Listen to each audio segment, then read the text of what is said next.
اعوذ باللہ من الشیطان الرجیم بسم اللہ الرحمن الرحیم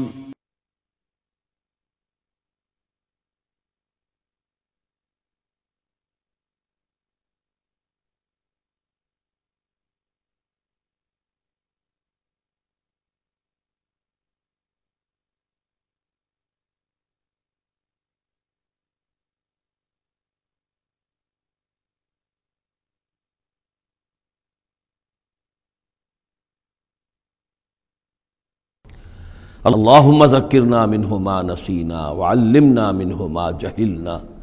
وارزقنا تلاوتہ آناء اللیل وآناء النہار واجعلہ لنا حجتا یا رب العالمین آمین۔ اب ہم اللہ کے نام سے قرآن حکیم میں مکی اور مدنی صورتوں کا جو دوسرا گروپ ہے اس کی مدنی صورتوں کے جوڑے کا مطالعہ شروع کر رہے ہیں۔ مکیات اس دوسرے گروپ میں دو ہیں، سورۃ الانعام، سورۃ الاعراف، جن کا مطالعہ ہم کر چکے، اور میں نے ابتدا ہی میں عرض کیا تھا کہ یہ گروپ اس اعتبار سے متوازن ہے کہ اس میں دو ہی سورتیں مکی ہیں، دو ہی مدنی ہیں۔ انفال اور توبہ یہ دو مدنیات ہیں۔ ان کا جو ربط اور تعلق ہے اس گروپ کی مکی صورتوں کے ساتھ، پہلے تو اس کو سمجھ لیجئے۔ ہم دیکھ چکے ہیں سورہ انعام اور اعراف میں کہ ان میں اتمام حجت ہوا ہے بنو اسماعیل پر یا مشرکین عرب پر۔ اس اتمام حجت کے بعد اللہ کا جو ہمیشہ سے ضابطہ اور قاعدہ رہا ہے، قانون رہا ہے کہ کسی رسول کے بھیجے جانے کے بعد اور اس کی جانب سے اتمام حجت کے کیے جانے کے بعد بھی اگر کوئی قوم کفر پر اڑی رہے بحیثیت مجموعی تو اس پر عذاب الہی آتا ہے، عذاب استیصال۔ اگرچہ یہ عذاب مختلف شکلوں میں آیا، کہیں کسی قوم کو ان کے اپنے ہی علاقوں میں سیلاب بھیج کر اور غرق کر دیا گیا، جیسے حضرت نوح علیہ السلام، کہیں کوئی بہت تیز آندھی بھیجی اور اس کے نتیجے میں جیسے کہ قوم عاد کے اوپر عذاب آیا، کہیں زلزلہ آیا، کہیں آسمان سے پتھراؤ ہوا جیسے کہ عمورہ اور صدوم کی بستیوں پر ہوا، کہیں جیسا کہ آپ کو معلوم ہے کہ آل فرعون کو ان کے محلوں سے اور گھروں سے نکال کر لا کر اور سمندر میں غرق کر دیا۔ تو قریش پر جو عذاب آیا ہے اللہ تعالیٰ کا، وہ اپنی نوعیت میں منفرد ہے،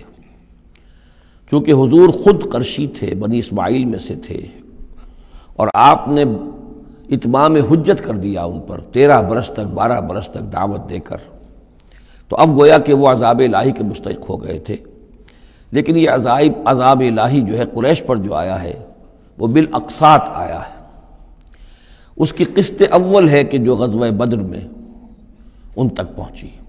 انہیں مکے سے نکالا گیا، جیسے کہ آل فرعون کو ان کے محلات سے نکالا گیا اور لا کر سمندر میں غرق کیا گیا۔ وہ مکہ دارالحرم تھا، وہ تو جگہ تھی حرم، لہذا وہاں سے انہیں نکالا گیا، اور میدان بدر میں پہلی قسط عذاب الہی کی انہیں وصول کرنی پڑی۔ ان کے 70 سردار کھیت رہے اور معجزانہ طریقے پر کھیت رہے، اس میں کوئی شک نہیں کہ جیسے عذاب الہی پہلے قوموں پر آتے تھے اسی طرح کا معاملہ یہ ہوا ہے کہ تقریباً نہتے 313 میں سے صرف 8 افراد کے پاس تلواریں تھیں، اور ادھر سے 1000 پوری طرح کیل کانٹے سے لیس ہو کر آئے تھے۔ تو اللہ کی خصوصی مدد تھی کہ جس سے یہ عذاب آیا ہے اصل میں قریش کے اوپر، اور تقریباً تمام بڑے بڑے نامور سردار جو ہیں وہی میدان میں کھیت رہے، 70 ان کے قیدی ہو گئے۔ ابھی زخمی کتنے ہوئے ہوں گے انہیں بھی آپ ذہن میں رکھیے۔ تو یہ عذاب کی پہلی قسط تھی جو غزوہ بدر میں آئی ہے، اور پھر عذاب کا آخری مرحلہ آیا ہے سن 9 ہجری میں، جب مشرکین عرب کو آخری الٹیمیٹم دے دیا گیا کہ اب بس چند مہینے کی تمہیں مہلت دی جا رہی ہے، اس کے اندر اندر یا ایمان لے آؤ اور یا تمہیں تہہ تیغ کر دیا جائے گا۔ فَإِذَا انسَلَخَ الْأَشْهُرُ الْحُرُمُ فَاقْتُلُوا الْمُشْرِكِينَ حَيْثُ وَجَدتُّمُوهُمْ۔ اب یہ انتہائی اس کے توہین اور تذلیل کے ساتھ چیلنج تھا۔ یہ دوسری بات ہے کہ وہ سب لوگ ایمان لے آئے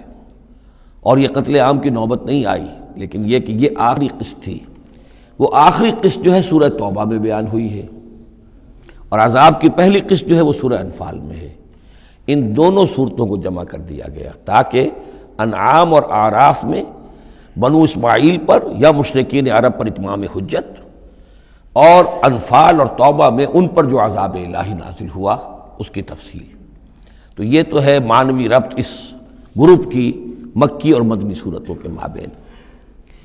باقی جو یہ سورہ انفال ہے اس کے بارے میں نوٹ کر لیجئے کہ غزوہ بدر کے فوراً بعد متصلاً بعد نازل ہوئی ہے، گویا کہ سورہ آل عمران جو ہم پڑھ چکے ہیں اس سے پہلے ہے اس کا نزول، اس کے اکثر و بیشتر حصے سے پہلے نازل ہوئی ہے۔ تو یہ زمانی ترتیب جو ہے اگر یہ ذہن میں نہ رہے تو پھر اس سے کافی خلجان پیدا ہو جاتا ہے۔ اس کا جو پس منظر ہے وہ یہ غزوہ بدر کا معاملہ سمجھنا بہت ضروری ہے۔ دیکھیے یہاں تفصیل کا موقع تو ہے نہیں، میں نے سیرت النبی علیہ صاحب الصلاۃ والسلام سے منہج انقلاب نبوی کے جو مختلف سٹیپس ہیں کہ اس میں کن کن مراحل سے ہو کر آپ نے دین کے غلبے کا جو فرض منصبی آپ کے حوالے کیا گیا تھا اس کی تکمیل فرمائی۔ تو اس میں یوں سمجھیے کہ ایک مرحلہ تھا جو مکے میں طے ہو گیا، اور وہ اصل میں 4 مرحلے تھے: دعوت، تنظیم، تربیت اور صبر محض۔ وہاں ہاتھ اٹھانے کی اجازت نہیں تھی۔ ہم پڑھ آئے ہیں، سورہ نساء میں آ چکا ہے کہ اس وقت حکم تھا کفو ایدیکم، اپنے ہاتھ بندے رکھو، تمہارے چاہے ٹکڑے اڑا دیے جائیں، تمہیں زندہ جلا دیا جائے، تم کوئی انتقامی کارروائی تو دور کی رہی، مدافعانہ کارروائی بھی نہیں کرو گے۔ No raising of hands even in self defence. یہ 4 مراحل تھے جو چلتے رہے تاں آ کے ایک طرف تو اب حضور کے پاس جانثاروں کی ایک جماعت تیار ہو گئی جو سرد و گرم چشیدہ تھے، ہر طرح کے حالات میں سے گزر چکے تھے، سختیاں جھیل چکے تھے، قربانیاں دے چکے تھے، ان کے اخلاص مع اللہ میں کسی شک و شبے کی گنجائش نہیں تھی، ان کے دل جو ہیں خالص ہو چکے تھے اللہ کے لیے۔ اور دوسری طرف یہ کہ اللہ تعالیٰ نے ایک دار الہجرت کا انتظام کر دیا، کھڑکی کھول دی مدینہ کی طرف، ہجرت کا اہتمام ہو گیا تاکہ اہل ایمان کو وہاں سے نکال کر اور مدینے میں لے آیا جائے۔ اب یہاں سے اقدام ہو، اسی لیے ہجرت فرض کر دی گئی کہ اب تمام مسلمان یہاں آ جائیں۔ ظاہر بات ہے کہ ہجرت جو ہے وہ فلائٹ نہیں تھی، وہ کوئی فرار نہیں تھا، بھاگ کر جان بچانا نہیں تھا۔ مغربی مورخین تو اسی نام سے اس کو یاد کرتے ہیں۔ وہ تو اصل میں یہ تھا کہ ایک جگہ اگر اس کام کے لیے موضوع نہیں ہے تو کوئی اور بیس، آلٹرنیٹ بیس اگر مل جائے تو وہاں سے اپنا آفینسو جو ہے آخری فیصلہ کن اقدام جو ہے وہاں سے لانچ کیا جائے۔ لہذا مدینہ میں آ کر حضور نے صلی اللہ علیہ وسلم صرف 6 مہینے لیے ہیں انٹرنل کنسالیڈیشن، کہ اب آپ آئے ہیں، نئے آئے ہیں، مہاجرین نئے آئے ہیں، تو ایک تو یہ کہ ان 6 مہینے میں آپ نے مسجد نبوی تعمیر کر لی، مرکز بن گیا، گورنمنٹ ہاؤس بھی ہو گیا یہ، اور پارلیمنٹ ہاؤس بھی ہو گیا، دارالندوہ بھی ہو گیا، دارالعلوم بھی ہو گیا، خانقاہ بھی ہو گئی، عبادت گاہ بھی ہو گئی، مرکز ہو گیا۔ ثانیاً آپ نے انصار اور مہاجرین کے اندر مواخات کرا دی، ایک انصاری ایک مہاجر بھائی بنا دیا۔ تیسرے یہ کہ آپ نے بہت بڑا کام یہ کیا کہ جو یہود کے قبیلے وہاں آباد تھے ان کو آپ نے ان کے ساتھ ایک معاہدہ کر لیا، جوائنٹ ڈیفنس آف مدینہ، میثاق مدینہ، مدینہ کی ایک مدافعت جو ہوگی وہ مشترک ہوگی۔ کوئی بھی حملہ آور آئے گا باہر سے تو مل کر مسلمان اور یہودی اس معاملے میں ایک ملت ہوں گے اور دفاع کریں گے مدینہ کا۔ بس 6 مہینے آپ نے اس کام میں لیے، 7ویں مہینے سے پھر آپ نے کچھ چھوٹے چھوٹے دستے بھیجنے شروع کر دیے، چھاپا مار دستے سمجھ لیجئے، کہ جس سے وہ جو کیروان روٹس تھے، قریش کی لائف لائن یہی تھی، ان کا تجارتی سلسلہ تھا، شام کی طرف قافلے جو جاتے تھے وہ بدر سے ہو کر گزرتے تھے، بدر کے قریب سے، اور بدر جو ہے مدینے سے قریب تر تھا، مکے سے فاصلہ زیادہ ہے، اور جو قافلے جاتے تھے یمن کو وہ طائف سے ہو کر گزرتے تھے۔ تو آپ نے ان راستوں کے اوپر چھاپا مار دستے بھیجنے شروع کر دیے۔ جدید اصطلاح میں اس کو یہ کہا جائے گا کہ اکنامک بلاکیڈ آف مکہ۔ 8 ایسی مہمیں غزوہ بدر سے پہلے ثابت ہیں 1.5 سال کے اندر۔ 6 مہینے آپ نے وہ لیے، 1.5 سال اور 2 سال کے بعد غزوہ بدر ہو گیا ہے۔ تو یہ 1.5 سال میں 8 مہمیں، جن میں سے 4 میں کہ حضور خود بھی بنفس نفیس شریک رہے ہیں، اس لیے وہ غزوات کہلاتے ہیں، اور 4 وہ ہیں کہ جن میں آپ نے صرف کچھ لوگوں کو بھیج دیا ہے کسی امیر کے تحت، وہ سرایا کہلاتے ہیں۔ تو یہ جو صورتحال ہوئی، اور اس میں یہ بھی ہوا کہ حضور جہاں جاتے تھے خود تو وہاں کے قبائل سے آپ معاہدے کر لیتے تھے۔ اب یا تو وہ جو قبائل جو تھے مقامی، پہلے تو وہ قریش کے حلیف تھے، اب یا تو وہ حضور کے حلیف ہو گئے، مسلمانوں کے حلیف ہو گئے، تو قریش کی طاقت کم ہوئی، مسلمانوں کی بڑھ گئی، یا یہ ہے کہ وہ نیوٹرل ہو گئے کہ ہم نہ قریش کی مدد کریں گے آپ کے خلاف، نہ آپ کی مدد کریں گے قریش کے خلاف، نیوٹرل ہو گئے۔ اس سے بھی یہ ہے کہ قریش کا جو حلقہ اثر تھا، سیاسی زون آف پولیٹیکل انفلوئنس، وہ کم ہو رہا ہے۔ یہ دو چیزیں ایسی ہوئی ہیں، پولیٹیکل آئسولیشن آف قریش اینڈ اکنامک بلاکیڈ آف مکہ، جس کے نتیجے میں مکے والے جو ہیں پھر یوں سمجھیے کہ تنگ آمد بجنگ آمد، ورنہ مکے والوں کی طرف سے کوئی آغاز ثابت نہیں ہے تاریخ میں کہ حضور کے اور مسلمانوں کے مکے سے جانے کے بعد ان کی طرف سے کوئی ابتدا ہوئی ہو، کوئی انیشیٹو لیا گیا۔ دو واقعات خاص طور پر ایسے ہو گئے کہ ایک چھوٹا سا آپ نے ایک دستہ بھیجا تھا نخلا، اور یہ نخلا جو ہے یہ مکے اور طائف کے مابین ہے، تو سمجھیے کس قدر فاصلے پر، اور وہاں مٹ بھیڑ ہو گئی، جو مسلمان وہاں بھیجے گئے تھے ان کے کفار کے ساتھ۔ وہاں ایک مشرک مکے کا مارا گیا، ایک کو انہوں نے قید کیا، ساتھ لے آئے، کچھ سامان جو ان کا تجارت تھا وہ بھی لے آئے، کوئی مال غنیمت سمجھ کر۔ تو حضور اگرچہ ناراض ہوئے کہ میں نے تمہیں لڑنے کا حکم نہیں دیا تھا، میں نے اس لیے بھیجا تھا کہ وہاں رہو اور قریش کی نقل و حرکت سے ہمیں مطلع کرتے رہو، لیکن اب سچویشن پیدا ہو گئی، گویا کہ یہ چاہے ارادہ تھا یا نہیں تھا، ڈی فیکٹو شکل یہی ہوئی کہ اقدام ہو گیا مسلمانوں کی طرف سے، اب آغاز ہو گیا مسلمانوں کی طرف سے۔ ادھر جب ابو سفیان لے کر جا رہے تھے بہت بڑا قافلہ شام کی طرف، تو حضور نے اس کا تعاقب کیا، لیکن وہ تیزی سے نکل گئے تھے۔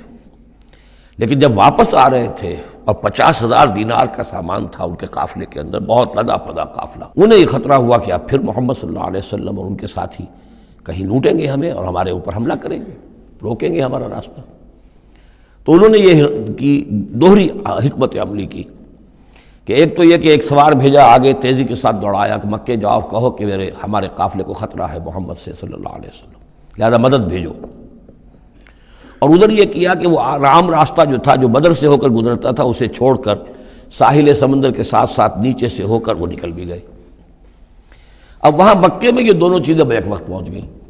ایک طرف وہ نخلا سے لوگ روتے پیٹتے چیختے چلاتے ہمارا آدمی مار دیا محمد کے آدمیوں نے، وہ آ گئے، ادھر سے وہ آ گیا جو ابو سفیان کا بھیجا ہوا تھا ایلچی کہ دوڑو دوڑو دوڑو تمہارا قافلہ محمد لوٹنے والے ہیں اور یہ ہے اور وہ ہے۔ بس وہ وار کرائی وہاں ہوئی اور 1000 کا لشکر جو ہے وہاں پر پھر جمع کیا گیا اور 900 اونٹ فراہم کیے گئے اور 100 گھوڑوں کا ایک رسالہ تیار کیا گیا اور وہ لوگ مکے سے نکل آئے۔ یہ صورتحال ادھر ہو رہی تھی۔ ادھر یہ ہے کہ حضور صلی اللہ علیہ وسلم نے مدینہ میں پہلے تو یہ فیصلہ کیا تھا کہ اب یہ قافلہ واپس آنے والا ہے تو اب اس قافلے کا تعاقب کریں، ابھی جنگ وغیرہ کا آپ کو گمان نہیں تھا،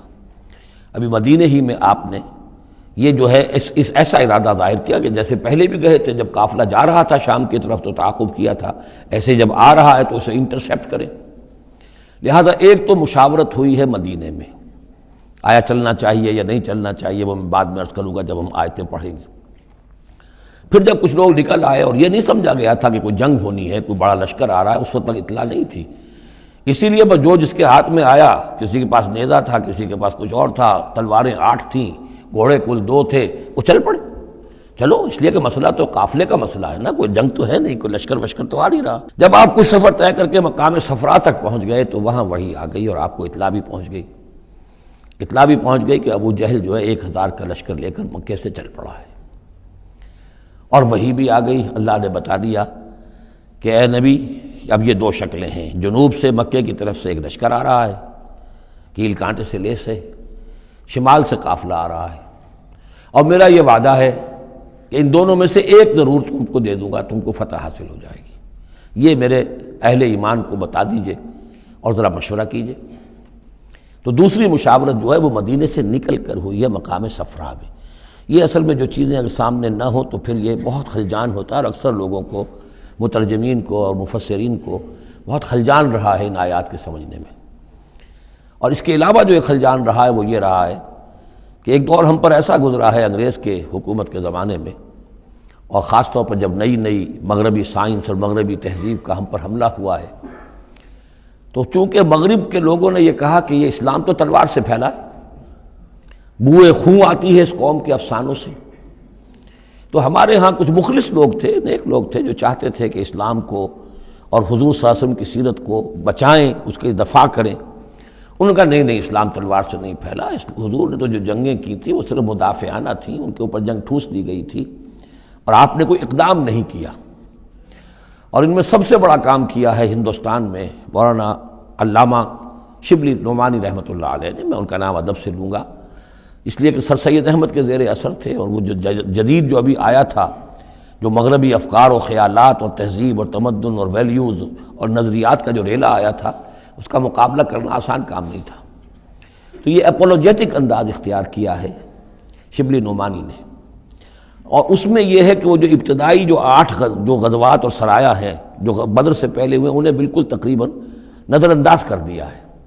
تاکہ یہ ثابت نہ ہو کہ انیشیٹو حضور کی طرف سے ہوا ہے۔ تو یہ چیز جو ہے میں سمجھتا ہوں کہ ایک خاص دور کا تقاضا تھی، وہ دور اب گزر چکا۔ اب اسلام کا یہ فکر کہ اسلام ایک مکمل دین ہے، یہ اپنا غلبہ چاہتا ہے، اور حضور کو بھیجا گیا تھا اس لیے کہ دین کو غالب کریں، اور دین کو غالب کرنے کی جد و جہد ایک انقلابی جد و جہد ہے۔ اس انقلابی جد و جہد میں جہاں پہلا مرحلہ یہی ہوتا ہے کہ پیسو ریزسٹنس ہو، اور پہلے تیاری کی جائے، دعوت، تنظیم، تربیت اور صبر محض کے ذریعے سے ایک قوت فراہم کی جائے،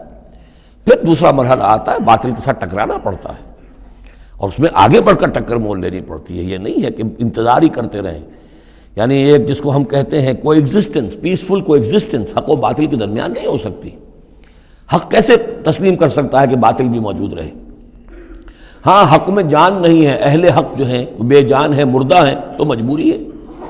لیکن اگر اہل حق میں جان ہو تو وہ کیسے برداشت کریں گے کہ باطل جو ہے اس کا غلبہ رہے؟ ہاں باطل جو ہے وہ نیچا ہو کر رہے، اگر وہ مغلوبیت کی شکل اختیار کر لے تو ٹھیک ہے، لیکن یہ کہ باطل کا غلبہ ہو اور اہل ایمان میں جان بھی ہو، تو یہ دو چیزیں جو ہیں یہ تو ایک دوسرے سے بالکل متضاد ہیں۔ جیسے حضرت ابوبکر نے فرمایا تھا ایبدل الدین وانا حی، کیا دین میں ترمیم کی جائے گی جبکہ ابھی میں زندہ ہوں؟ میرے جیتے جی دین کے اندر ترمیم، یہ ممکن نہیں ہے۔ تو وہی بندہ مومن کی شان ہونی چاہیے۔ تو اصل حقائق الحمدللہ بہت اچھی طریقے سے واضح ہو چکے ہیں۔ بہرحال اتنا پس منظر جو ہے جان لیجئے، اور ایک خاص اسلوب جو ہے اس سورہ مبارکہ کا، اگرچہ یہ تقریباً ایک خطبہ ہے مسلسل 10 رکوع ہے، لیکن اس میں ایک خاص مسئلے کو نکال کر پہلے درمیان شروع میں لے آئے ہیں۔ اس کی بحث آئے گی تقریباً وسط میں جا کر، لیکن اس اسلوب کو یہاں نوٹ کر لیجئے، وہ اس لیے کہ یہی اسلوب ہے جس سے ہمیں سمجھنے میں مدد ملے گی۔ سورہ توبہ کے جو ترتیب مضامین ہے وہاں بھی بہت اشکال ہے، اور بہت سے مترجمین کو جدید دور کے جو زیادہ محنت نہیں کر سکے ہیں بس ترجمہ مکمل کرنا انہوں نے اپنے پیش نظر رکھ لیا، تفسیر مکمل کرنی ہی ہے، لہذا وہ تیزی کے ساتھ وہ دقت نظر کا ثبوت نہ دے سکے تو اس میں بڑے خلجان پیدا کر دیے۔ وہ اسلوب کیا ہے کہ اس پوری بحث میں سب سے ایک نمایاں مسئلہ یہ ہو گیا تھا غزوہ بدر کے بعد کہ مال غنیمت پر مسلمانوں میں جھگڑا ہو گیا۔ پہلی جنگ تھی، غنیمت کی تقسیم کیسے ہوگی، اس کا قانون کیا ہے، اس کا ضابطہ کیا ہے، وہ معلوم نہیں تھا۔ اور یہ کہ عام طور پر جو عرب میں پہلے رواج تھا وہ تو یہ تھا کہ جس کے ہاتھ جو لگ گیا بس وہ اس کا ہے۔ وہ تو لوٹ مار جانتے تھے، کوئی باقاعدہ جنگ جو ہے وہ تو ان کے ہاں اس طریقے سے منظم کوئی تنظیم تو تھی ہی نہیں، تو جو جس کے ہاتھ لگ گیا۔ اب لوگوں نے یہ سمجھا غزوہ بدر میں جس نے جو کچھ مال غنیمت جمع کیا وہ اس کا ہے۔ اب کچھ لوگوں نے کہا صاحب کہ ہم یہاں حضور کے حفاظت کے لیے مامور تھے، یہاں پہرے پر تھے، ہم تو مال جمع نہیں کر سکے، تو کیا مطلب ہے ہمارا کوئی حصہ نہیں ہوگا؟ یا یہ ہے کہ کچھ بزرگوں نے کہا جو وہ اتنی بھاگ دوڑ تو نہیں کر سکتے جتنے نوجوان کر سکتے تھے، بھاگ کر دوڑ کر ادھر سے ادھر جمع کر لینا، لیکن یہ کہ ان کی حیثیت ہوتی ہے، وجاہت ہوتی ہے، تو ایک جھگڑا پیدا ہو گیا کہ یہ کس طریقے سے تقسیم ہو، کس کا کتنا حق ہے۔ تو اس جھگڑے کا ذکر کر کے سورت شروع کی ہے، لیکن اس کے اوپر کوئی بات یہاں نہیں کی، بلکہ کیٹیگوریکل بات کی ہے کہ جڑ کاٹ دی اس کی، لیکن اس پر جو اصل حکم ہے وہ بعد میں آئے گا وسط سورت میں۔ مال غنیمت کے لیے یہاں لفظ آیا انفال، یسألونک عن الانفال۔ اے نبی یہ آپ سے انفال کے بارے میں پوچھ رہا ہے۔ انفال جمع نفل کی، نفل کہتے ہیں کسی اضافی شے کو، جیسے نماز فرض ہے، یہ سنت مؤکدہ ہے، یہ فلاں ہے، یہ نفل ہے، اضافی ہے، آپ کی مرضی پر ہے، پڑھیں نہ پڑھیں۔ تو جو کہ جنگ میں اصل شے جو مطلوب ہوتی ہے وہ فتح ہوتی ہے، مال غنیمت تو ایک اضافی شے، بونس ہے جو مل گیا، ورنہ اصل شے جو ہے وہ مال غنیمت جو ہے پیش نظر جنگ میں نہیں ہوتی۔ لوٹ مار میں اصل شے جو ہے وہ لوٹ مار کا مال ہوتا ہے، لیکن جب جنگ ہوتی ہے تو جنگ میں تو اصل چیز جو مقصود ہے وہ فتح ہے۔ تو اس حوالے سے مال غنیمت کو انفال کے لفظ سے تعبیر کیا گیا، یسألونک عن الانفال، اے نبی یہ آپ سے پوچھ رہے ہیں مال غنیمت کے بارے میں، قل الانفال للہ والرسول۔ پہلے تو جڑ کاٹ دی مسئلے، کہہ دیں کہ یہ انفال کل کے کل اللہ اور اس کے رسول کے ہیں، تم میں سے کسی کا کوئی حق ہے ہی نہیں، لاؤ سب جمع کر دو۔ یہ فتح جو ہے تمہارے ہاتھوں نہیں آئی ہے، یہ اللہ کی خصوصی مدد سے آئی ہے، لہذا کسی کا کوئی حق نہیں۔ زیرو لیول پر لا کر پھر ان کو سنبھالنا آسان تھا کہ جب معلوم ہو کہ سب کچھ ہاتھ سے دے کر، تو پھر تو ظاہر بات ہے کہ آدمی جو ہے جب ساری جاتی دیکھیے تو آدھی دیجے بانٹ والی بات ہے، پھر وہ کم کے اوپر بھی راضی ہو گئے۔ لیکن پہلا مسئلہ یہی تھا، قل الانفال للہ والرسول واتقوا اللہ، اللہ کا تقوی اختیار کرو، واصلحوا ذات بینکم، اور اپنے آپس کے معاملات کو درست کرو، واطیعوا اللہ ورسولہ، اور اللہ اس کے رسول کی اطاعت کرو، ان کنتم مؤمنین، اگر تم مومن ہو۔ گویا کہ جڑ ہی کاٹ دی، کسی کا کوئی حق اس میں ہے ہی نہیں، یہ سب اللہ اس کے رسول کے لیے، یعنی اسلامی ریاست کے لیے۔ اب یہاں جو آگے آیات آ رہی ہیں بڑی اہم ہے۔ بندہ مومن کی شخصیت کا جو حیولہ ہے اور بندہ مومن کی جو تعریف ہے، جامع ترین اور مختصر ترین الفاظ میں یہ آئی ہے سورہ حجرات میں۔ اس کے دو حصے ہیں، ایک تو ہے بندہ مسلم، مسلمان کے لیے تو 5 چیزیں ہیں، کلمہ شہادت، نماز، روزہ، حج، زکوٰۃ، لیکن حقیقی مومن کے لیے اس میں 2 اضافی چیزیں شامل کرنی پڑیں گی۔ وہ کیا ہیں؟ دلی یقین اور عملی جہاد۔ بندہ مومن کی شخصیت کے اندر یہ 2 رخ اور ہونے چاہیے۔ جو صرف مسلمان ہے، کلمہ شہادت، نماز، روزہ، حج، زکوٰۃ، بنی الاسلام علی 5، شہادت اللہ الہ الا اللہ وان محمد رسول اللہ واقام الصلاۃ وایتاء الزکوٰۃ وصوم رمضان وحج البیت۔ لیکن مومن، انما المؤمنون الذین آمنوا باللہ ورسولہ ثم لم یرتابوا، یقین والا ایمان، دل میں ایمان، وجاہدوا باموالہم وانفسہم فی سبیل اللہ، اور جہاد کریں اپنی جان اور مال کے ساتھ اللہ کی راہ میں۔ اب یہاں یوں سمجھیے کہ سورہ حجرات کی اس آیت نمبر 15 میں جو ڈیفینیشن آئی ہے، جیسے پرکار ہوتی ہے، پرکار کو کھول دیا۔ ایک حصے کی کیفیات کو یہاں اس سورہ انفال کے شروع میں لے آئے ہیں، اور دوسری جہاد والی کیفیات کو سورہ انفال کے آخر میں لے آئے ہیں۔ تو یہ پرکار یہاں کھلی ہوئی ہے اس ڈیفینیشن کی۔ تو ایک حصہ ڈیفینیشن کا یہاں آ رہا ہے، انما المؤمنون الذین اذا ذکر اللہ وجلت قلوبہم، اہل ایمان، حقیقی مومن تو وہ ہیں کہ جب اللہ کا ذکر کیا جاتا ہے تو ان کے دل لرز جاتے ہیں۔ وَإِذَا تُلِيَتْ عَلَيْهِمْ آیَاتُهُ، اور جب انہیں اس کی آیات پڑھ کر سنائی جاتی ہیں، زادتہم ایمانا، ان کے ایمان میں بڑھوتری ہوتی ہے، اضافہ ہوتا ہے۔ وَعَلَىٰ رَبِّهِمْ يَتَوَكَّلُونَ، اور وہ اپنے رب پر توکل کرتے ہیں۔ الَّذِينَ يُقِيمُونَ الصَّلَاةَ، جو نماز کو قائم رکھتے ہیں۔ وَمِمَّا رَزَقْنَاهُمْ يُنْفِقُونَ، اور جو کچھ ہم نے انہیں دیا ہے اس میں سے اللہ کے لیے، اللہ کے دین کے لیے خرچ کرتے ہیں۔ انفاق فی سبیل اللہ مراد ہے۔ اولئک ھم المؤمنون حقا، یہ وہ لوگ ہیں جو سچے مومن ہیں، حقیقی مومن ہیں۔ لیکن نوٹ کر لیجئے یہ بھی ابھی آدھی ڈیفینیشن آئی ہے، اس سورہ مبارکہ کے آخر میں آئے گی، اور وہاں جا کے پھر یہی الفاظ آئیں گے۔ یہ آیت نمبر 74 ہے،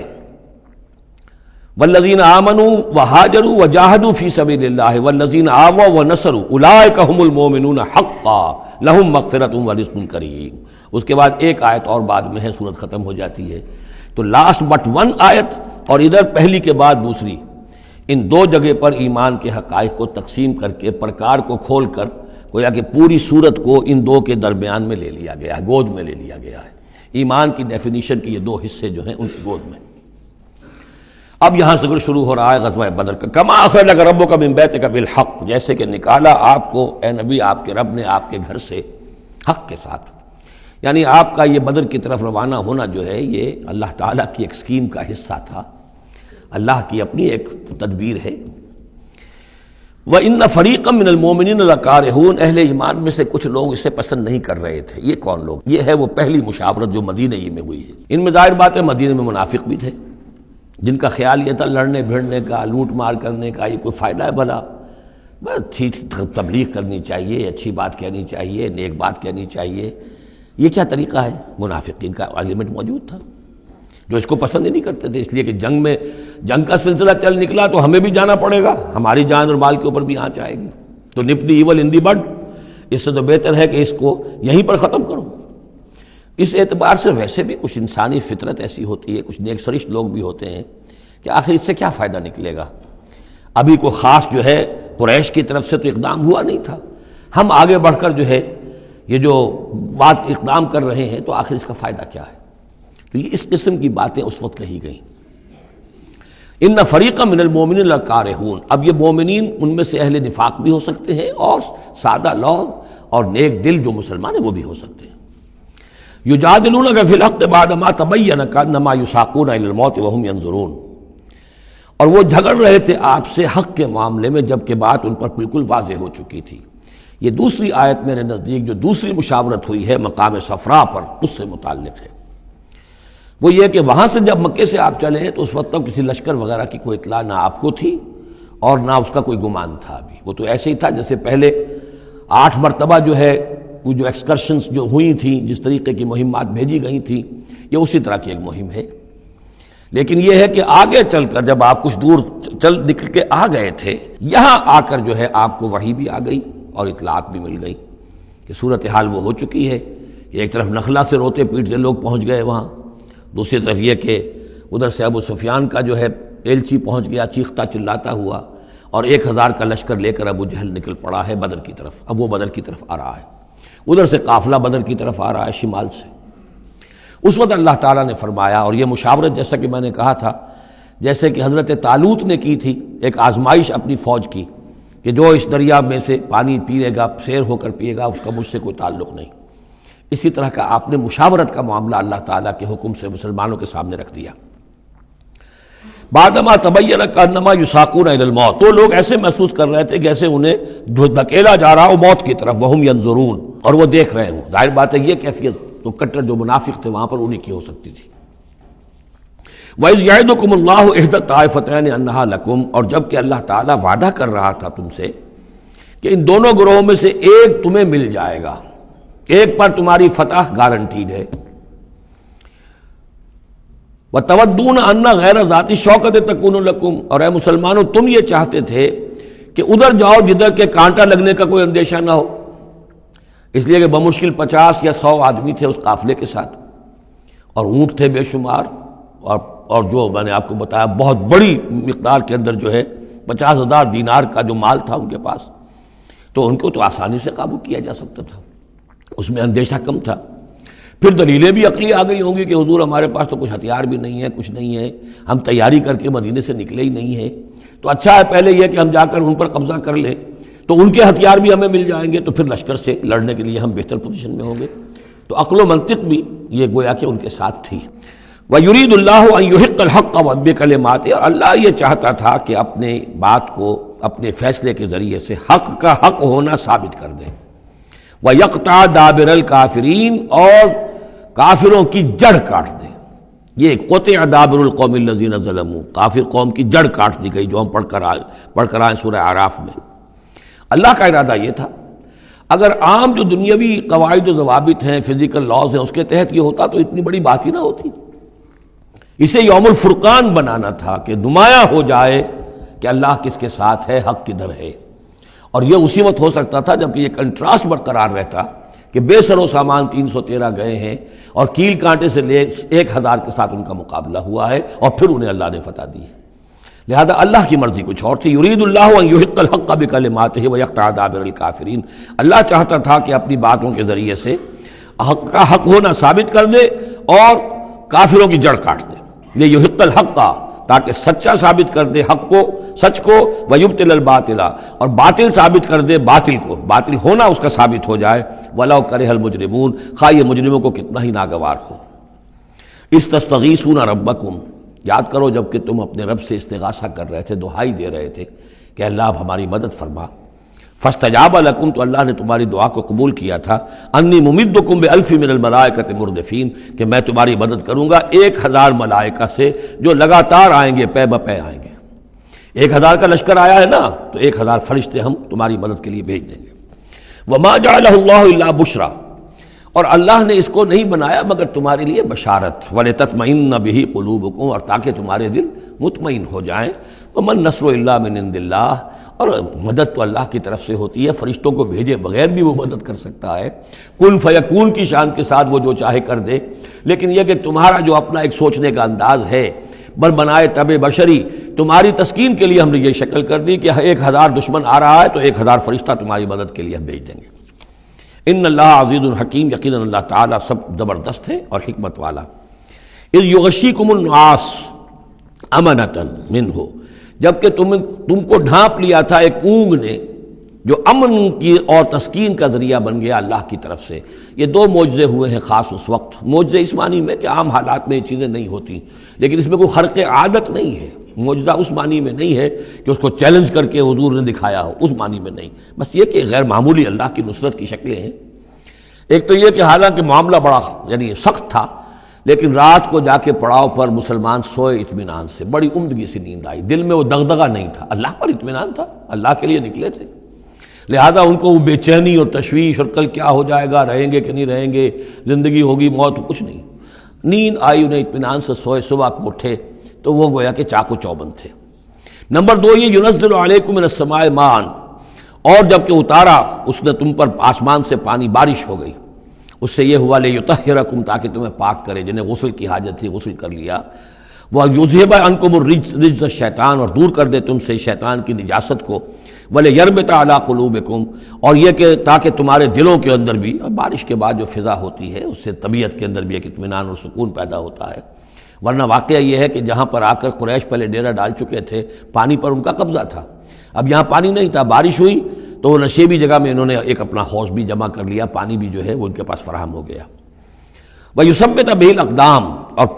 پانی جب برسا تو مٹی دب گئی، مٹی کے جمنے کی وجہ سے پاؤں بھی جب گئے، وہ جگہ جو تھی وہاں پر جو ہے اہل ایمان جو مجاہدین تھے ان کے پاؤں قدم جمنے کی صورت پیدا ہو گئی۔ اِذْ یُوحِی رَبُّکَ إِلَى الْمَلَائِکَةِ، اور جب یاد کرو، گمان کرو، تصور کرو، جب کہ آپ کا رب وحی کر رہا تھا فرشتوں کو، انی معکم، وہ جو 1000 فرشتہ اللہ نے بھیجا، انی معکم، میں تمہارے ساتھ ہوں، فثبتوا الذین آمنوا، تو جاؤ اور اہل ایمان کے قدموں کو جما دو، اہل ایمان کے دلوں کو جما دو۔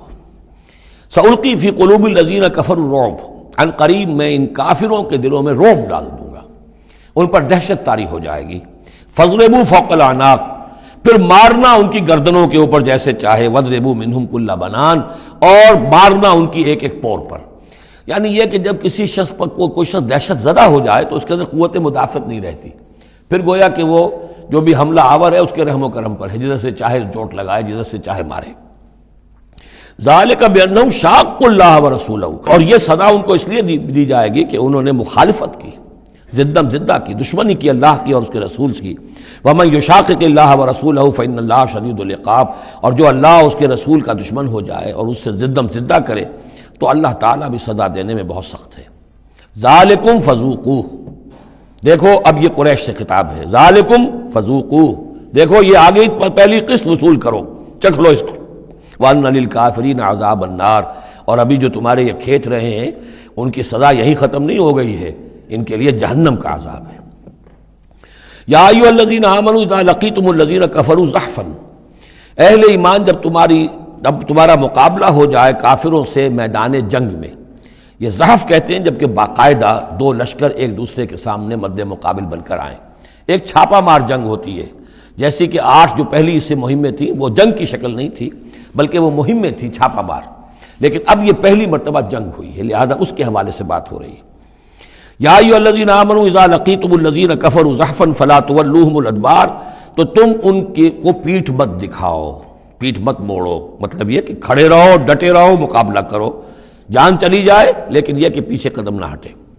وَمَن يُوَلِّهِمْ يَوْمَئِذٍ دُبُرَهُ، اور جو کوئی بھی اس روز اپنی پیٹھ دکھا دے گا یعنی میدان جنگ سے بھاگے گا، 2 استثناءات کے ساتھ، الا متحرفا لقتال،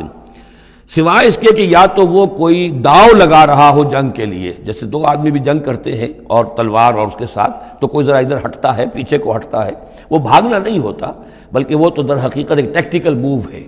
وہ تو ایک اپنے داؤ کے لیے ذرا پیچھے ہٹنا، اب اس وقت میسرہ کو پیچھے کر لیا جائے اور جو میمنہ ہے اسے آگے بڑھایا جائے، یہ بات اور ہے۔ اور متحیزا الی فئۃ، یا یہ ہے کہ کوئی اور جمعیت ہے جس کی طرف جا کر ملنا ہے اور اس کے لیے ریٹریٹ ہو رہی ہے، تو آرڈرلی ریٹریٹ یہ ایک علیحدہ شے ہو جائے گی، اور ٹیکٹیکل موو یہ علیحدہ شے ہو جائے گی۔ تو آرڈرلی ریٹریٹ اور ٹیکٹیکل موو، ان دو کے سوا اگر کوئی بھگدڑ کے اندر کوئی جان بچا کر بھاگا فقط باب غضب من اللہ، تو اس نے تو اللہ کا غضب جو ہے وہ کما لیا۔ ومأواہ جہنم، اس کا ٹھکانہ جہنم ہوگا، وبئس المصیر، اور وہ بہت ہی برا ٹھکانہ ہے۔ اب یہاں وہ بات آ گئی، فلم تقتلوہم، اے مسلمانوں تم نے انہیں قتل نہیں کیا، ولکن اللہ قتلہم، اللہ نے انہیں قتل کیا۔ ویسے تو یہ کہ فاعل حقیقی اللہ ہے، ہم جو کام بھی کرتے ہیں اور جس شے کے اندر بھی کوئی تاثیر ہے وہ اللہ ہی کی وجہ سے، لا فاعل فی الحقیقت ولا مؤثر الا اللہ، عام حالات میں بھی یہ ہے، لیکن یہ خاص حالات تھے جن میں اللہ تعالیٰ کی خصوصی مدد آئی ہے۔ فلم تقتلوہم ولکن اللہ قتلہم وما رمیت اذ رمیت ولکن اللہ رما، اور اے نبی آپ نے بھی جو کنکریوں کی مٹھی بھر کر پھینکی تھی،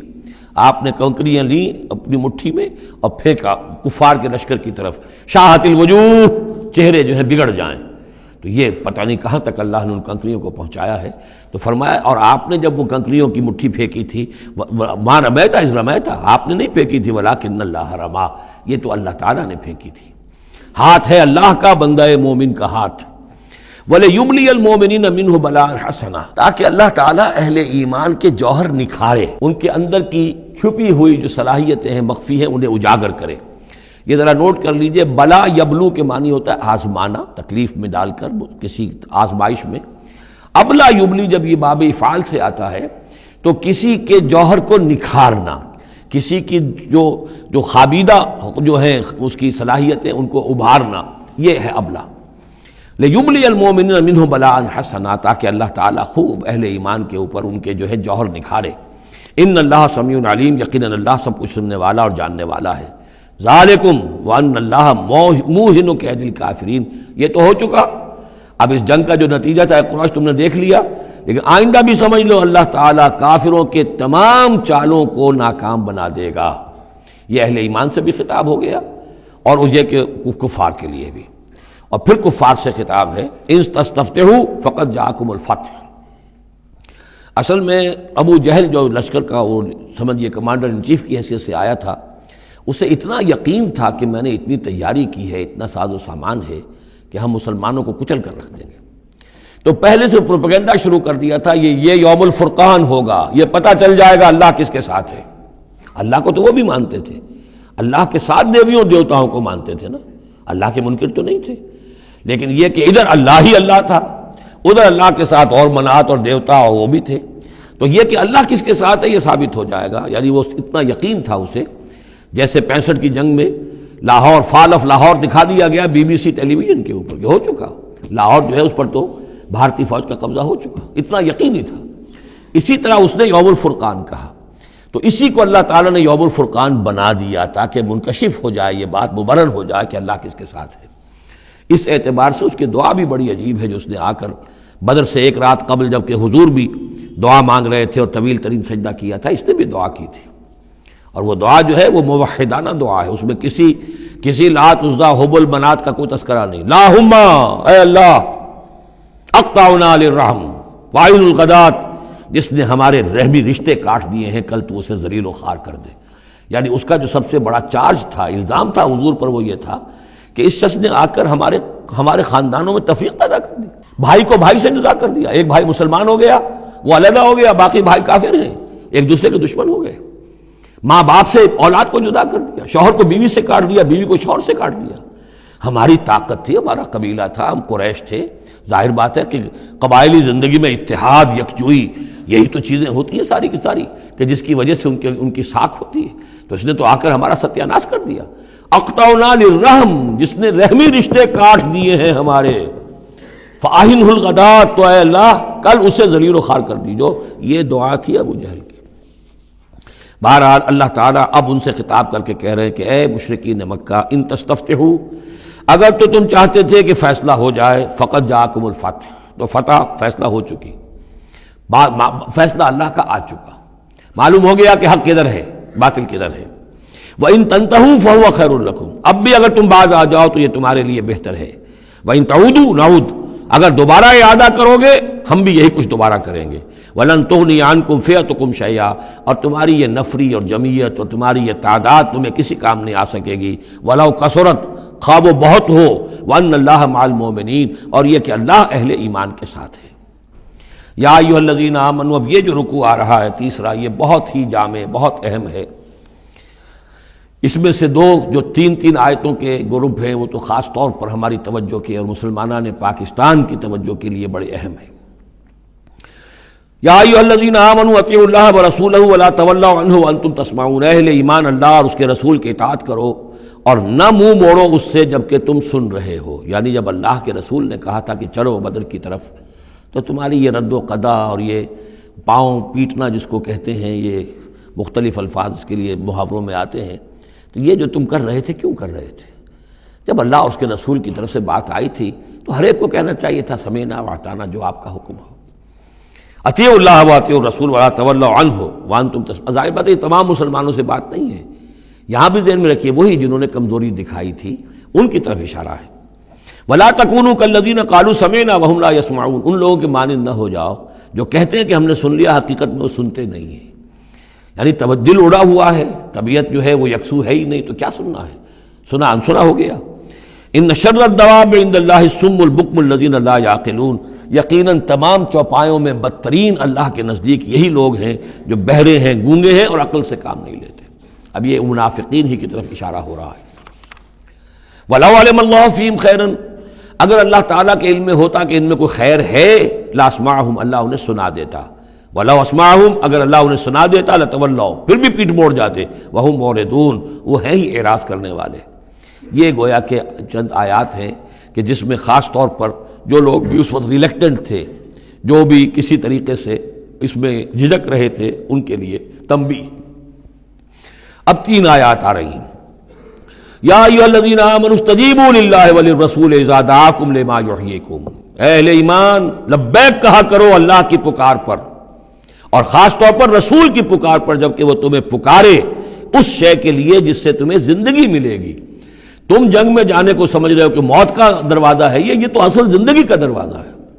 ولا تقولوا لمن يقتل في سبيل الله اموات بل احياء ولكن لا تشعرون، تو یہ تو در حقیقت اللہ اور اس کے رسول جس چیز کی طرف تمہیں بلا رہے ہیں، حقیقی زندگی یہ ہے، روحانی زندگی یہ ہے، معنوی زندگی یہ ہے۔ یہ حیوانوں کی طرح جینا جو ہے یہ کوئی زندگی نہیں ہے، یہ تو در حقیقت اولئک کالانعام بل هم اضل، جو سورہ اعراف میں ہم پڑھ چکے ہیں، یہ حیوانوں کا سا زندگی گزارنا ہے۔ استجیبوا للہ وللرسول اذا دعاکم لما یحییکم واعلموا ان اللہ یحول بین المرء وقلبہ، اور جان لو اللہ تعالیٰ بندے اور اس کے دل کے درمیان حائل بھی ہو جایا کرتا ہے۔ یعنی اگر اللہ کی رسول کی پکار سنی اور انسنی کر دی، پھر سنی انسنی کر دی، پھر اللہ تعالیٰ پردہ بن جائے گا، اب سننے نہیں دے گا، معذور ہو جاؤ گے سننے سے۔ یہی وہ بات ہے جس کو کہیں کہتے ہیں ختم اللہ علی قلوبہم وعلی سمعہم، ان کے دلوں پر اللہ نے مہر کر دی ہے، ان کی سماعت پر، اور ہم پڑھ چکے ہیں سورہ انعام میں وَنُقَلِّبُ أَفْئِدَتُهُمْ وَأَبْصَارُهُمْ كَمَا لَمْ يُؤْمِنُوا بِهِ أَوَّلَ مَرَّةٍ، پہلی مرتبہ اگر نہیں کرو گے قبول تو پھر یہ ہے کہ تمہارے دل الٹ دیے جائیں گے، تمہاری نگاہیں الٹ دی جائیں گی۔ تو اس لیے بہت ہی ڈرنے کی بات ہے جو بھی مطالبہ دین کا سامنے آئے اور ایک دفعہ دل گواہ دے دے کہ ہاں ہے بات ٹھیک ہے، پھر اگر کرنی کترائے گا انسان تو یہیں سے سزا نقد شروع ہو جائے گی، پھر وہ صلاحیت سلب ہو جائے گی، پھر اللہ حائل ہو جائے گا، یعنی قانون خداوندی، سنت خداوندی حائل ہو جائے گی، پھر آپ کے دل پر مہر لگے گی، آپ کے کانوں کے پر مہر لگے گی، آپ کی آنکھوں پر پردے پڑ جائیں گے۔ یا ایھا الذین آمنوا استجیبوا للہ وللرسول اذا دعاکم لما یحییکم واعلموا ان اللہ یحول بین المرء وقلبہ وانہ الیہ تحشرون، اور یہ کہ بالآخر تو تمہیں سب کو اسی کی طرف جمع کیا جانا ہے۔ واتقوا فتنة لا تصيبن الذين ظلموا منكم خاصة، اور ڈرو اس سزا سے، اس عذاب سے کہ جب آئے گا تو تم میں سے صرف گناہگاروں ہی کو اپنی لپیٹ میں نہیں لے گا۔ اس کا میں کل حوالہ دے چکا ہوں، بے گناہ بھی اس میں اگر اپنا فرض ادا نہیں کر رہے، فرض ادا نہ کرنا جرم ہے، وہ خود گناہ ہے۔ تم اگر دین کے لیے سرفروشی نہیں کر رہے تو یہ بھی تو گناہ ہے۔ ہاں ٹھیک ہے، میں نے یہ شراب نہیں پی، میں نے یہ نہیں کیا، میں نے سور نہیں کھایا، میں نے فلاں نہیں کیا، میں نے نمازیں پڑھی، ٹھیک ہے سب کچھ کیا، لیکن سوال یہ ہے کہ جو دین کا فرض تھا، دین کی نصرت تھی، اللہ کی اور اس کے دین کے لیے تن من دھن لگانا تھا، وہ نہیں کیا، وہ بھی تو جرم ہے۔ تو وَاعْلَمُوا اور جان لو ان اللہ یحول بین المرء وقلبہ وانہ الیہ تحشرون واتقوا فتنۃ لا تصیبن الذین ظلموا منکم خاصۃ واعلموا ان اللہ شدید العقاب، اور جان لو کہ اللہ سزا دینے میں بہت سخت ہے۔ وَاذْكُرُوا، یہ ہے خاص پاکستانی مسلمانوں کے لیے آیت، اور یاد کرو اذ انتم قلیل، جب تم تھوڑی تعداد میں تھے، جیسے ہم بھی اقلیت کا خوف تھا ہمیں کہ ہم ہندوؤں کے مقابلے میں اقلیت ہیں، مستضعفون فی الارض، جنہیں زمین میں دبا لیا گیا تھا، تخافون ان یتخطفکم الناس، تمہیں اندیشہ یہ تھا کہ لوگ تمہیں اچک لے جائیں گے، اکثریت جو ہے وہ تمہیں ایکسپلائٹ کرے گی معاشی اعتبار سے، سماجی اعتبار سے، لسانی اعتبار سے، مذہبی اعتبار سے۔ فآواکم، تو اللہ نے تمہیں پناہ کی جگہ دے دی، وأیدکم بنصرہ، اور تمہاری مدد کی ہے، خاص تائید کی ہے اپنی خاص نصرت سے، ورزقکم من الطیبات، اور تمہیں بہترین پاکیزہ رزق عطا کیا ہے، لعلکم تشکرون، تاکہ تم شکر کرو۔ یا ایھا الذین آمنوا لا تخونوا اللہ والرسول، اے اہل ایمان مت خیانت کرو اللہ سے اور اس کے رسول سے۔ ایمان کا دم بھرنا اور پھر اس کے دین کو، اللہ کے دین کو مغلوب دیکھ کر بھی اپنے دھندے، اپنے کاروبار، اپنی جائیداد، اپنی ملازمت، اپنا پروفیشن، اسی چکر میں لگے رہنا، اس سے بڑی خیانت کیا ہوگی؟ بے وفائی ہے، غداری ہے، خیانت ہے۔ لا تخونوا اللہ والرسول، اللہ اور اس کے رسول کے ساتھ خیانت نہ کرو، وتخونوا اماناتکم وانتم تعلمون، اور نہ ہی اپنی آپس کی امانتوں میں خیانت کرو۔ سب سے بڑی خیانت تو اللہ کے ساتھ خیانت ہے، سب سے بڑی وہ امانت جو اللہ نے اپنی روح تم میں پھونکی ہے، اس کا حق اگر تم ادا نہیں کر رہے ہو تو سب سے بڑی خیانت یہ ہے، جس کو کہ فرمایا گیا ہے سورہ احزاب میں، ہم نے آسمانوں پر، زمین پر، پہاڑوں پر پیش کی، ان عرضنا الامانۃ علی السماوات والارض والجبال فابین ان یحملنها واشفقن منها وحملها الانسان، تو بہت بڑی بڑی امانتیں تمہارے پاس ہیں، دین کی امانت ہے، قرآن کی امانت ہے، شریعت کی امانت ہے، یہ سب امانتیں محمد رسول اللہ کی۔ وَاعْلَمُوا أَنَّمَا أَمْوَالُكُمْ وَأَوْلَادُكُمْ فِتْنَةٌ، اور جان لو تمہاری اولاد اور تمہارے اموال تمہارے لیے فتنہ ہے، یہی روکتے ہیں، یہی دو بیڑیاں ہیں جو پاؤں میں پڑی رہتی ہیں، مال اور اولاد۔ اولاد کو اعلیٰ سے اعلیٰ تعلیم دلانی ہے، اس کے لیے بڑی بڑی فیسیں دینی پڑتی ہیں، اس کے لیے ظاہر بات ہے کہ اپنا ایک ایک قطرہ جو ہے پسینے کا اور خون کا لگائیں گے تو کہیں جا کر وہ ساری چیزیں فراہم ہوگی۔ آدمی کھپ گیا اسی کے اندر، اولاد کے لیے یا مال کے لیے، پھر کہاں سے وقت لائیں دین کے لیے، اور دین کے لیے نصرت کے لیے کہاں کوئی رمق جسم کے اندر باقی رہ جاتی ہے۔ جان لو کہ تمہارے اموال اور تمہاری اولاد تمہارے لیے فتنہ ہے۔ فتنہ کہتے ہیں جس پر کسی کو پرکھا جائے، کسوٹی جس کے اوپر پرکھا جا رہا۔ وَأَنَّ اللَّهَ عِندَهُ أَجْرٌ عَظِيمٌ، اور یقیناً اللہ ہی کے پاس ہے بڑا اجر۔ یا ایھا الذین آمنوا ان تتقوا اللہ یجعل لکم فرقانا، اہل ایمان اگر تم اللہ کے تقوی پر برقرار رہو گے، تمہارے لیے فرقان، ایک کے بعد دوسری فرقان آتی رہے گی۔ پہلا فرقان تو یہ آ گیا ہے، یہ فتح جو تمہیں دی گئی ہے۔ وَيُكَفِّرْ عَنْكُمْ سَيِّئَاتِكُمْ، اور یہ کہ تمہارے سے تمہاری جو کمزوریاں ہیں، برائیاں ہیں، وہ اللہ تعالیٰ دور کر دے گا۔ وَيَغْفِرْ لَكُمْ، اور بخش دے گا۔ وَاللَّهُ ذُو الْفَضْلِ الْعَظِيمِ، اللہ بڑے فضل والا ہے۔ وَإِذْ يَمْكُرُ بِكَ الَّذِينَ كَفَرُوا، اب یہ ہجرت سے پہلے جو صورتحال تھی مکے میں کہ قریش کے سردار بیٹھتے تھے دارالندوہ میں، کیا کریں اب ہم محمد صلی اللہ علیہ وسلم کو قتل کر دیں، سازشیں ہوتی تھیں، اور اسی طریقے سے انہیں قید کر دیں، کہیں یہاں سے نکلنے پہ مجبور کر دیں، تو وہ جو سازشیں ان کی ہوتی تھی اور مشورے ہوتے تھے ان کا ذکر ہے۔ اور جب یاد کیجئے جب کہ وہ لوگ جو کافر ہوئے، یہ کافر لوگ آپ کے بارے میں مشورے کرتے تھے، چالیں چلتے تھے، اسکیمیں بناتے تھے، سازشیں کرتے تھے، لِیُثْبِتُوکَ، نمبر ایک تو یہ کہ آپ کو کہیں قید کر دیں، اور یقتلوک، یا قتل کر دیں، اور یخرجوک، یا آپ کو اپنی بستی سے کہیں نکال دیں۔ وَيَمْكُرُونَ وَيَمْكُرُ اللَّهُ، وہ بھی چالیں چل رہے تھے، ان کی بھی اسکیمز تھیں اور اللہ کی اپنی اسکیم تھی۔ وَاللَّهُ خَيْرُ الْمَاكِرِينَ، اور ظاہر بات ہے کہ اللہ تعالیٰ بہترین ہے پلاننگ کرنے والا اور بہترین ہے تدبیر فرمانے والا۔ وَإِذَا تُتْلَىٰ عَلَيْهِمْ آيَاتُنَا قَالُوا قَدْ سَمِعْنَا لَوْ نَشَاءُ لَقُلْنَا مِثْلَ هَٰذَا، اور جب انہیں ہماری آیات پڑھ کے سنائی جاتی ہے تو وہ کہتے ہیں ٹھیک ہے، بہت سن لی ہم نے یہ آیات، بہت محمد آپ نے سنا لیا، کوئی ایسی بات بھی نہیں ہے، ہم چاہیں گے تو ایسا ہی کلام ہم بھی کہہ لیں گے۔ جرت نہیں کی کسی نے کہ آئے کہ یہ کلام میں نے موضوع کیا ہے اور یہ قرآن کے برابر ہے، تو کوئی کمیشن بٹھا لیجئے، کوئی سازش بنا لیجئے کہ تو طے کریں، یہ جرت نہیں ہوئی۔ لیکن یہ کہہ دینے میں تو کوئی بات نہیں تھی، زبان کون پکڑے گا؟ لو نشاء لقلنا مثل هذا، اگر ہم چاہیں گے تو ہم بھی ایسے کہہ دیں گے، کوئی ایسی بڑی بات نہیں ہے۔ یہ نضر بن حارث تھا کہ جس کی طرف یہ الفاظ منقول ہے تاریخ اور سیرت میں۔ ان هذا الا اساطیر الاولین، یہ نہیں ہے یہ مگر یہ کہ پچھلوں کی کہانیاں ہیں، قصے ہیں، جیسے آج بھی مستشرقین کہتے ہیں کہ کچھ تورات سے کچھ انجیل سے محمد نے لے لیا جوڑ جاڑ کر اور یہ قرآن بنایا ہے۔ اب تو خیر وہ دور ذرا بدل گیا ہے، یہ ذرا پچھلی صدی کی بات تھی، اس دور میں لوگ اس قسم کی باتیں زیادہ کرتے تھے۔ وَإِذْ قَالُوا اللَّهُمَّ إِن كَانَ هَذَا هُوَ الْحَقُّ، اور وہی بات جو میں نے آپ کو بتائی تھی کل بھی کہ قریش کے لیے سب سے بڑا مسئلہ اپنے عوام کو سنبھالنے کا ہو گیا تھا، کیسے روکیں ان کو کہ یہ محمد صلی اللہ علیہ وسلم کا ایمان نہ لائیں۔ اس کے لیے جو اور تدبیریں وہ کرتے تھے اسی کی طرح کی ایک تدبیر کا ذکر آ رہا ہے۔ مجمع عام میں کھڑے ہو کر دعائیں مانگ رہے ہیں کہ اے اللہ، اگر یہ جو کچھ محمد کہہ رہے ہیں اگر یہ حق ہے اور تیرے پاس سے آیا ہے یہ قرآن، فَأَمْطِرْ عَلَيْنَا حِجَارَةً مِّنَ السَّمَاءِ وَإِذْ قَالُوا اللَّهُمَّ إِن كَانَ هَذَا هُوَ الْحَقُّ مِنْ عِندِكَ، اگر یہ ہے حق تیری طرف سے، فَأَمْطِرْ عَلَيْنَا حِجَارَةً مِّنَ السَّمَاءِ، تو برسا دے ہم پر پتھر آسمان سے، اب ائتنا بعذاب الیم، یا پھر بھیج دے ہم پر کوئی عذاب۔ اب عذاب آیا نہیں، دیکھ لو، اس کا مطلب یہ کہ یہ محمد جھوٹے ہیں صلی اللہ علیہ وسلم۔ ہم نے تو کہہ دیا، اللہ کو پکار کر کہہ دیا، ہو سکتا ہے کبھی کعبے کے پردے پکڑ کر کہا ہو اسی طریقے سے، تاکہ پورا یقین ہو جائے، کسی درجے میں بھی